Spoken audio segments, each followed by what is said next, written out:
Hey class, I trust that you all had a nice weekend. It was all right. I didn't do much. Well, child, I had me a good time. I was at the club, honey, and I had a good time. I was lit. Mm-hmm.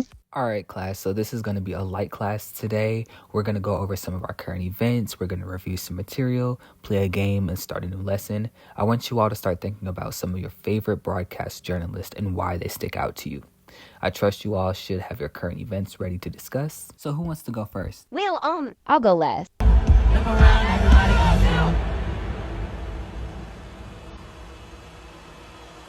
So just a reminder, the current event counts as a participation grade as well. So somebody needs to go. Just tell me the who, what, when, where, and why about your news story, and then just give me a source. That's all.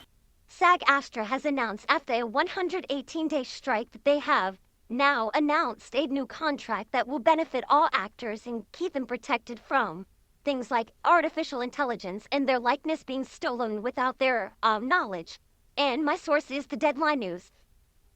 My source is CNN, and CNN has written an article about the Grammy nominations that have just been released today. SZA, she leads the lead with nine nominations, and one of my favorite singers, Victoria Monet, is nominated for a Grammy. So the Grammys are going to be held in February of 2024, and it's just the award show that will award people's hard work throughout the year. Yesterday, Time magazine reported that whole eye transplants are now a thing that can happen because a man that was suffering from a horrible accident in Arkansas, he was able to get one after surgeons in New York were able to work on it, and they worked really, really hard to do this. And it's something that really amazes me because I never thought that you could transplant an entire eyeball into someone else's body. You all had some great current events. So can anyone tell me why current events are important for students? Well, they help students better understand their global community and the different cultures across the globe. I'm looking through my notes. Just give me a second. The more you know about current events, the more you are able to engage in conversations about important topics. And to piggyback off of that, it also ensures that we can engage in informed conversations with others and have a more profound understanding of the events that are shaping our society. Yes, you are all correct. As one of my college professors, Dr. Barrett, used to say, my living is not in vain. All of you did an outstanding job. As you all know, this is one of my favorite quotes. And again, it says, whoever controls the media controls the mind. And Jim Morrison said this.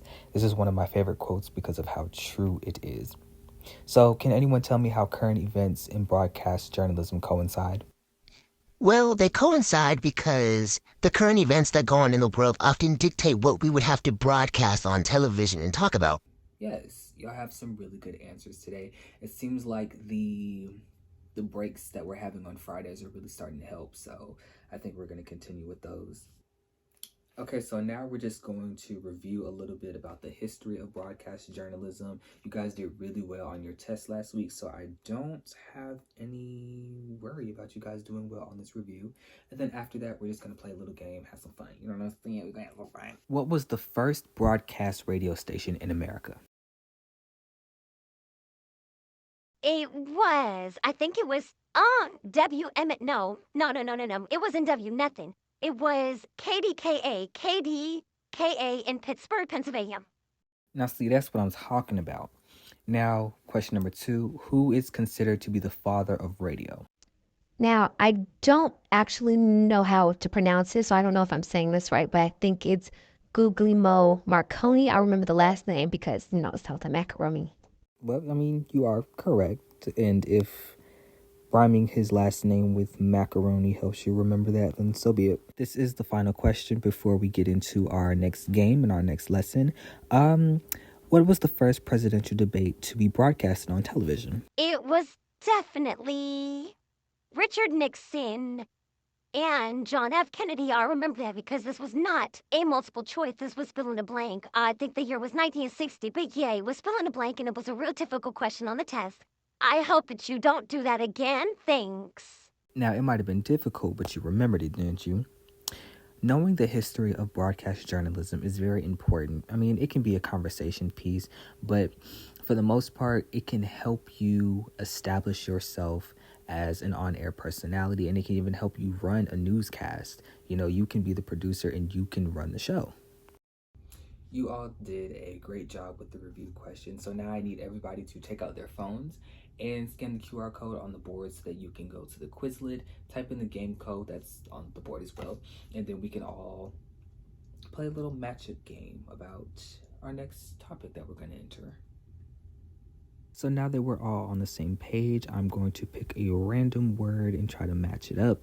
And this is based off of the homework that we had last week. So let's see how y'all do. I don't remember what NQ means. Can you choose the one at the bottom left? Yeah, that what does print journalism supply that broadcast journalism does not? A level of depth, context, and sheer information.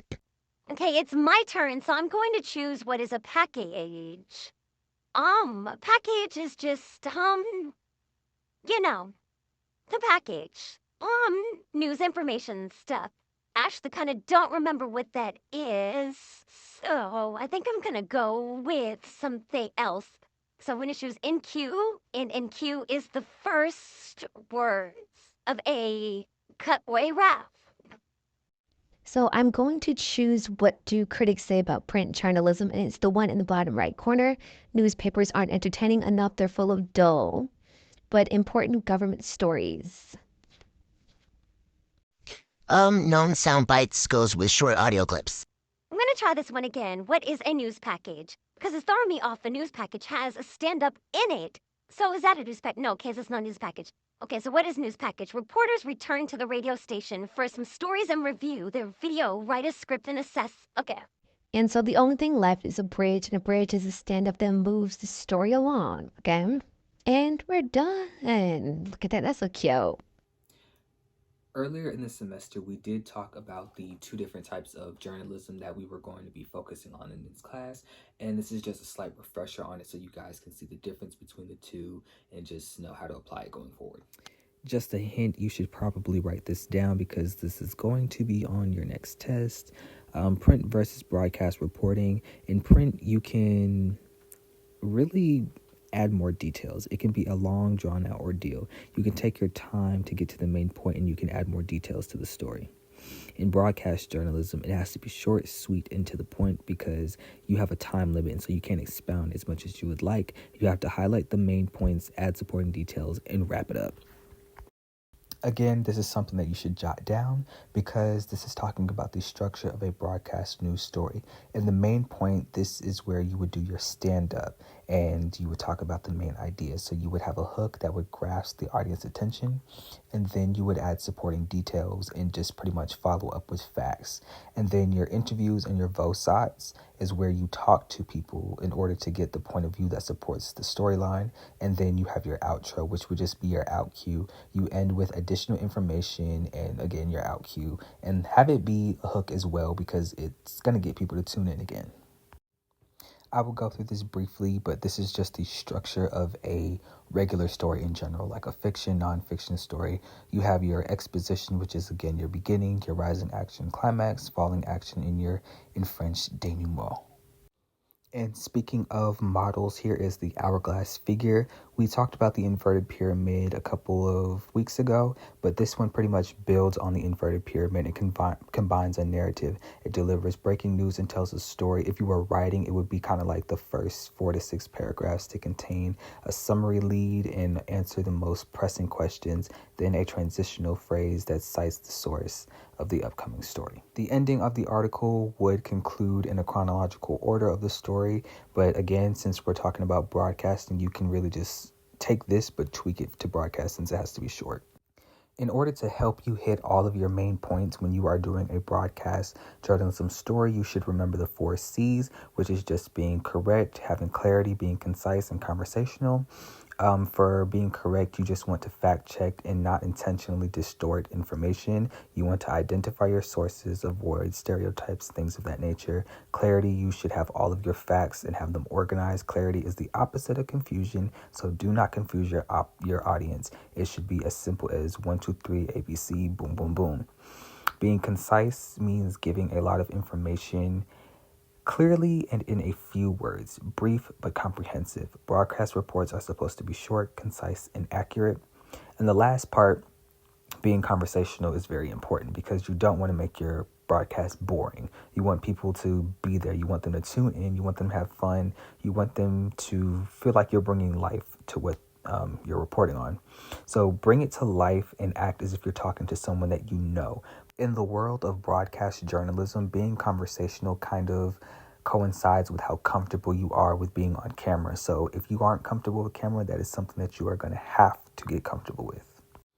Now let's refer back to earlier in the class. I did ask you all to think about some of your favorite broadcast journalists. So who would like to share who their favorite are? And then I'll share mine after.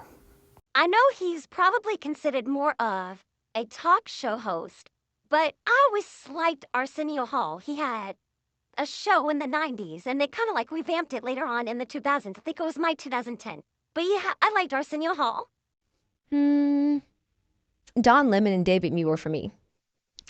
I'll say Lester Holt. And who was the one that interviewed Barbara Walters? Barbara Walters. Love her.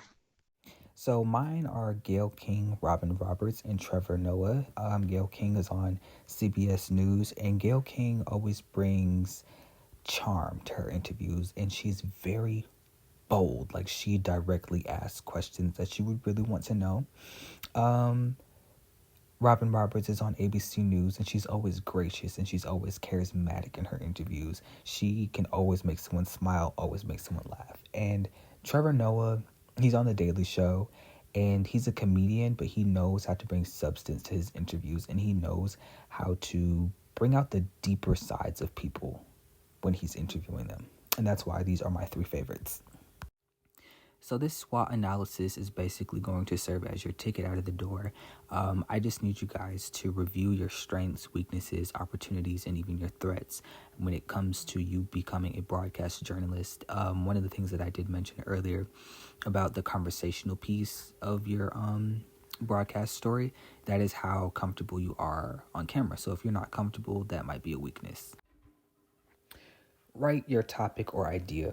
And what I mean by this is think about some things that you would want to see on a news broadcast, because for your final project, you guys are going to actually be working to make a broadcast. So you might have commercials there, you might have guest appearances, and you can have fun with this because it's something that's going to serve as a blueprint for you to be able to do this later on. On Blackboard, I have a few links posted so that you guys can watch some videos about how to make a news package and then how to actually run a broadcast show. I know we did talk about this, but this is just going to be a refresher for you. You guys will need to remember how to make a news package, because for your assignment, you have to find an event on campus to make a news package about. The package must include a stand-up, B-roll, VO, sides, all the stuff you guys know, an outro, and it's due on the 10th. So there's no class on Friday to align with the mental health policy. And so I want you guys to take a break and be able to relax once you have this assignment done and turned in on Blackboard. Because I see that from today, the breaks on Fridays are actually being beneficial for you guys. So you guys can finish your other college schoolwork and then go live your lives. Have fun.